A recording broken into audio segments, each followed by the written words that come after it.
आज से ठीक 3 साल पहले वो चीज हुई थी जो अच्छी है या बुरी है वो बात आप कमेंट सेक्शन में बता सकते हो, लेकिन ठीक 3 साल पहले ट्रिपल एच ने स्टेप अप किया था और उनको ऑफिशियली बनाया गया था हेड ऑफ द क्रिएटिव। और उसके बाद से हमने देखा कि डब्ल्यूडब्ल्यू में चीजें काफी चेंज भी हुई हैं, काफी सारे पॉजिटिव वे में, काफी सारे नेगेटिव वे में, बट जो भी है उसके ऊपर ओवरऑल ओपिनियन आप देख सकते हो कि 3 साल हो चुके हैं इस पूरे, जैसा कहते हैं, ट्रिपल एच के एरा को। बहुत सारे लोग कंपेरिजन करते हैं इसके, और ये तो चीज कंटिन्यू रहने भी वाली है आगे। जब अच्छा होगा तो अच्छी बात है, जब बुरा होगा तो बुरी बात है। अभी का माहौल क्या चल रहा है वो जानने के लिए आप मेरे कल का स्मैकडाउन का जो रिव्यू है वो देख सकते हो। और वेलकम है आपका वॉइस ऑफ रेसलिंग के एपिसोड नंबर 619 में। और सबसे पहले हल्क होगन से ही थोड़ा शुरू करते हैं। और ईद का चांद निकला है, एंड यहाँ पे मैं रोमन रेंस के रॉ या स्मैकडाउन में शो अप करने की बात नहीं कर रहा। एक और चीज होती है ऐसी प्रोफेशनल रेसलिंग में, और वो है जब शेन मैकमैन की तरफ से हमको कुछ रिएक्शन दिखे। तो अपने पिताजी के ट्वीट को ही कोट करते हुए यहाँ पे उन्होंने लिखा, वही बात बोल रहे हैं वो होगन की लेगेसी के बारे में, कैसे कितना ज़्यादा योगदान रहा होगन का अगर डब्ल्यूडब्ल्यू इतनी बड़ी बन पाई और मैकमैन जो फैमिली है वो भी इतनी बड़ी बन पाई। तो उस चीज़ को उन्होंने यहाँ पे एक्नॉलेज किया। गॉड स्पीड ब्रदर करके भी शेन मैकमैन लिखते हैं। हम लोग उनसे यही पूछते हैं कि चलो ये सब तो ठीक है, तुम ये बताओ प्रोफेशनल रेसलिंग का तुम्हारा सीन क्या चल रहा है। और उसके बारे में करंटली कुछ कह नहीं सकते। लास्ट टाइम वो ऑल एलीट रेसलिंग के साथ टॉक्स में थे, लेकिन वो भी चीज़ भी इवेंचुअली फिर ऐसे लैंड कर नहीं पाई कि कोई हमको शेन मैकमैन की ऑन स्क्रीन अपीयरेंस दिखे, क्योंकि बिहाइंड द सीन वो काम करेंगे। आई थिंक उसमें ज़्यादा कोई इंटरेस्टेड है नहीं। होगन से रिलेटेड वैसे ये भी पता चला कि वो जो अपनी बियर बेचते हैं रियल अमेरिकन नाम से, उसकी काफ़ी ज़्यादा डिमांड बढ़ गई है इसके बाद से। और लोग इसको इस तरीके से, मतलब एक तरीके से उनका भी एक जेस्चर है होगन के लिए। और इवन उनके जो साथ में काम करने वाले पार्टनर्स हैं उन्होंने भी ये बोला कि हमारा जो ब्रांड है, ये बहुत सारे वैसे वेंचर्स हैं होगन के, तो उन्होंने बोला ये ऐसे ही कंटिन्यू रहेगा ताकि हम फैंस के साथ जो वो कनेक्शन है वो बना सके। एक चीज़ तो मैंने नोटिस करी कि इनिशियली बहुत ज़्यादा होगन से रिलेटेड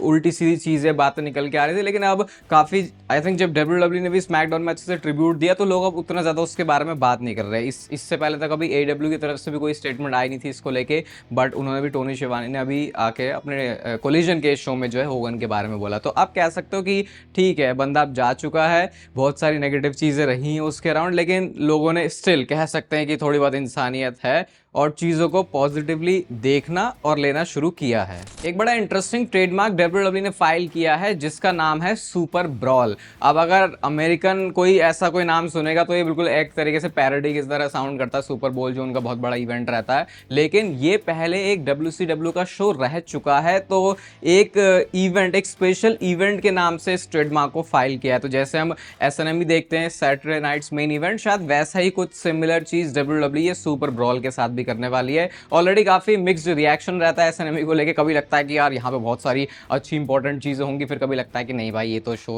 सिर्फ ऐसे ही करते हैं, इनको NBC वालों को खुश करना और ज्यादा से ज्यादा ये जो है एड्स लेके आ सके इसलिए होता है। बट पता नहीं अब ये सुपर ब्रॉल से रिलेटेड क्या करने वाले हैं, बट इसका जो ट्रेडमार्क है वो डेफिनेटली डब्ल्यूडब्ल्यू ने फाइल कर लिया है। डब्ल्यूडब्ल्यू ने अभी अपना मैक्सिको सिटी वाला लाइव इवेंट किया, और भाई इस इवेंट में तो क्या क्या चीजें हुई हैं। सबसे पहले तो आप ये नज़ारा देखो और कंफ्यूज हो रहे हो कि ये क्या चल रहा है, ये क्या हो रहा है। तो भाई ये पेंटा का एंट्रेंस गियर था, और वहां पे जाके जो लोगों का रिएक्शन भी आता है उनके लिए, ऑब्वियसली भाई ये रिंग के बीच में इतनी बड़ी सी उन्होंने सिर पे ऐसा लगा दिया है। आई थिंक ट्रेडिशनली ये कुछ है उनका, जिसको पता है उनकी चीज़ों के बारे में, क्या उनके कल्चर में है, तो वो बता सकता है चीज़। इसके साथ साथ कुछ और इंटरेस्टिंग चीज़ हुई, जैसे आप इस फोटो को देखो भाई, ये क्या चल रहा है। ये जेकब फाटू बंदा कभी ऐसे भी दिख सकता था? ये तो मेरे को ऐसा यकीन सा नहीं हो रहा। कोडी रोड्स ने उनको अपने कंधों के ऊपर उठाया हुआ है, या आई थिंक किसी मैच के बाद है या कुछ तो वहाँ पे हुआ। ज़्यादा मैंने ऐसा कुछ निकाला नहीं, क्योंकि यार लाइव इवेंट में वैसे भी स्टोर लाइन से रिलेटेड कोई खास चीज़ें होती नहीं है।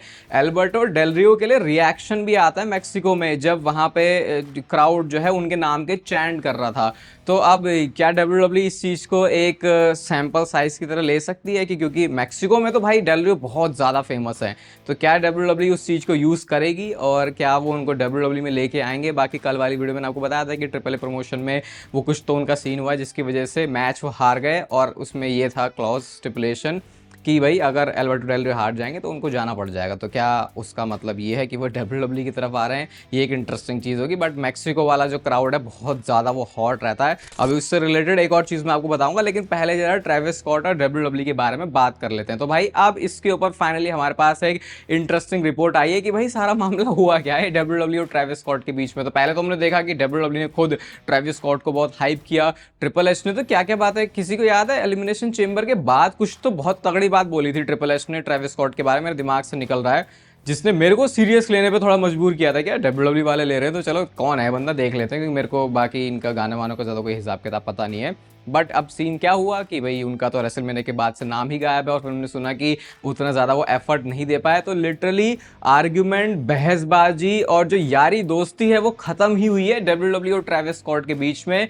एंड डब्ल्यूडब्ल्यू ने उनको प्लान भी किया था कि 2K25 का जो DLC है उसमें उनको फीचर करेंगे, मतलब एज ट्रेविस स्कॉट भी आप डब्ल्यूडब्ल्यू गेम में ट्रेविस स्कॉट आप डब्ल्यूडब्ल्यू गेम में खेल सकते हो, कि भाई उनका कुछ कैरेक्टर लेके। तो वो सारी चीज़ें भी फिर डब्ल्यूडब्ल्यू ने कैंसिल कर दी कि भाई तू ना आ रहा तो ना आ, तुझे हम सारी चीज़ों से हटा भी देंगे। तो मतलब पूरा डब्ल्यूडब्ल्यू ने एक तरीके से रोड मैप बनाया हुआ था ट्रेविस स्कॉट को लेके। और सोचो ना भाई, रॉक और जॉन सीना वाले एंगल में वो बंदे का क्या मतलब बनता है कि पीछे उसके हाथ में कुछ है और वो उसको फूके जा रहा है, तो कोई उसका सेंस तो था नहीं। और रेसलमेनिया जैसे बड़े मेन इवेंट में भी इन्होंने फीचर किया था उनको, सोचो उसके बाद उनको कोई निकल के आया नहीं। तो अब ट्रेविस स्कॉट आपको शायद ही कभी डब्ल्यूडब्ल्यू में दिखेंगे, और बहुत सारे लोग ऐसी उम्मीद लगा भी रहे थे, ऐसी एक्सपेक्टेशन भी रख रहे थे, ऐसी विश भी रख रहे थे, ऐसी होप भी कर रहे थे भाई इस बंदे को हटाओ। तो कहीं ना कहीं वो लोगों की कह सकते हो दुआएं या जो प्रेयर्स हैं वो इस डायरेक्शन में काम आ गई हैं। एक पिक्चर मैंने देखी ट्विटर पे, और पता नहीं यार बुरा सा लग गया। मुझे पता है असली तो है नहीं, AI ऑब्वियसली असली कहाँ से, AI जनरेटेड है, लेकिन ये किसी ने हॉल ऑफ फेम सेरेमनी की इनकी जनरेट करी है, और यहाँ पे Roman Reigns, dean Ambrose and Seth Rollins हैं। मतलब ऐसे देख के पता है कि ऑब्वियसली असली फोटो नहीं है, लेकिन ऐसा दिल में ऐसा लगा कि यार ये लोग भी इतने बूढ़े हो जाएंगे फिर ये ऐसे दिखेंगे। वैसे सबसे असली ऐसा क्या लग रहा है AI ने कि इस पर सबसे अच्छा काम किया, जिस पे बुढ़ापा जो है अच्छे तरीके से आ रहा है। लोग वैसे परेशान भी हो जाते हैं कई बार ऐसी फोटो से कि भाई रहने दो ना हमको रियलिटी में, क्या तुम जो चीज़ है भी नहीं उसको, उस सिचुएशन को क्रिएट करके दिखाते हो। और वैसे भी अपने फेवरेट सुपरस्टार्स को बूढ़ा होते हुए देखना तो अच्छा लगता नहीं है, तो वैसे ही है ये, तो इसीलिए थोड़ी सी ये चल भी गई ट्विटर पे। जो मैं आपको बता रहा था ना मैक्सिको की क्राउड के बारे में, AAA के बारे में, तो अब उसके बारे में थोड़ा आते हैं। तो भाई क्या हुआ, एल ग्रांडे अमेरिकानो का जो गिमिक है, जो कैरेक्टर है, फैंस देखो कितने खतरनाक वाले हैं। एक तरफ एल ग्रांडे अमेरिकानो को US की ऑडियंस की तरफ से ऐसा बोला गया कि भाई ये तो काफ़ी तुम रेसिस्ट बातें बोल रहे हो, ऐसा तुम कैसे बोल सकते हो, ये बोलना सही नहीं है, या तुम ऐसा कैरेक्टर भी क्यों लेके आ रहे हो। लेकिन वहाँ पे एल ग्रांडे अमेरिकानो को एज लुडविग काइजर भी देखो कितना तगड़ा रिएक्शन मिलता है। इवन आप इस फोटो में देखो, यहाँ पे पता नहीं कहाँ ही फैंस ने उनको घेर लिया है, और वहीं पर उन्होंने अपना एक पूरा माहौल एनवायरनमेंट सा बना दिया, जहाँ पे कुछ तो I think Mexico sorry Spanish में बोल रहे हैं, कुछ बातें कर रहे हैं, वो मेरी समझ में नहीं आ रही ज़्यादा। तो इस तरीके से रिएक्शन इतना अच्छा आ रहा है। अब ये वो ओरिजिनल एल ग्रांडे अमेरिकानो भी नहीं है, ये सिर्फ एल ग्रांडे अमेरिकानो का गिमिक है, जिसको अभी लुडविग काइजर प्ले कर रहे हैं। तो वही है कि लोग तो पता नहीं किसी की जंग को अपने हाथों में क्यों ले लेते हैं, स्पेशली अमेरिकन्स। ये ऐसा हो जाता है कि जब पैसे वैसे इनके पास तो हैं अच्छे खासे, इनकी लाइफ जो है काफ़ी सही सी चल रही होती है, तो फिर उसके बाद इनके दिमाग में वो चलता रहता है कि भाई अब क्या और हम नहीं भसड़ पा लें। ऐसा मैंने किसी एक वीडियो में बोला था, बट उसके बाद किसी ने इंडिया की भसड़ की बात कर ली थी कि कैसे मुंबई महाराष्ट्र में हो तो मराठी बोलो, वहाँ हो तो कन्नड़ बोलो। मैंने कहा नहीं भाई, हाँ कह तो सही रहे हो, लोग दुनिया जहान में होते एक तरीके के ही है। ये बात मैं आपको सिर्फ इसलिए बता रहा हूँ कि ताकि आप जो है ज़्यादा इंपॉर्टेंस देने लगो ड्रू मैकिंटायर को। तो इम्पल्सिव वाले शो पर ही जब ड्रू मैकिंटायर आया तो बड़ी एक वियर्ड बात उन्होंने बोली। वो ये कहते हैं कि देखो एक बार जब मैं चला गया ना तुम्हारी स्क्रीन से, तो फिर शायद तुम मुझे कभी देखोगे ही नहीं, मैं पब्लिकली कभी तुम्हें इस तरीके से दिखूंगा ही नहीं। मैं वो बंदा नहीं हूँ जो कि टीवी शो पे आए या फिर तुम्हारी अटेंशन के लिए बैक करे। एक बार के लिए ड्रू मैकिंटायर गया, देन इट मीन्स कि मैं गॉन फॉरएवर ही हूँ। तो जब तक मैं हूँ तब तक के लिए तुम मुझे जो है इंजॉय कर लो, जो भी मैं काम तुम्हारे टीवी स्क्रीन पे कर रहा हूँ। तो ये बात बताती है हमको कि जब कोई चीज़ हमारे पास होती है तो उसकी हम इतनी वैल्यू नहीं करते, लेकिन जब उसके बाद वो नहीं होती तो फिर लगता है कि भाई अरे यार ये बंदा होना चाहिए था। तो वही सेम चीज़ ड्रू मैकिंटायर के लिए भी है, बस ड्रू मैकिंटायर की इंपॉर्टेंस ज़्यादा फील करो, इसीलिए मैंने ये बात बताई है। जेकब फाटू और सोलो सिकोवा का मैच होगा US चैंपियनशिप के लिए एट समर स्लैम। और क्या इस मैच का नतीजा, इस मैच का रिजल्ट, इस मैच का आउटकम ऑलरेडी WWE हमको खुद ही बता रही है चीख चीख के। तो सोलो सिकोवा के पास जो US चैंपियनशिप है, इस चैंपियनशिप बेल्ट की अभी जो साइड प्लेट्स हैं वो सोलो सिकोवा की है ही नहीं। मतलब उन्होंने कुछ अलग से कस्टम करके सोलो सिकोवा के लिए लगाया नहीं है। और पास्ट में ऐसा हमने होते हुए देखा है, जब WWE कई बार शॉर्ट पीरियड के लिए किसी सुपरस्टार के ऊपर चैंपियनशिप रखती है तो फिर वो कहते हैं भाई क्या ही मेहनत करनी, कुछ दिनों का तो तू मेहमान है, तो तेरी जो साइड प्लेट्स हैं वो बनाते नहीं है। तो अगर ये चीज़ है सोलो सिकोवा के साथ, तो मतलब कि जेकब फाटू फिर से क्राउन होने वाले हैं US चैंपियन, जो कि उनको बना देगा 2 टाइम्स WWE के अंदर US चैंपियन।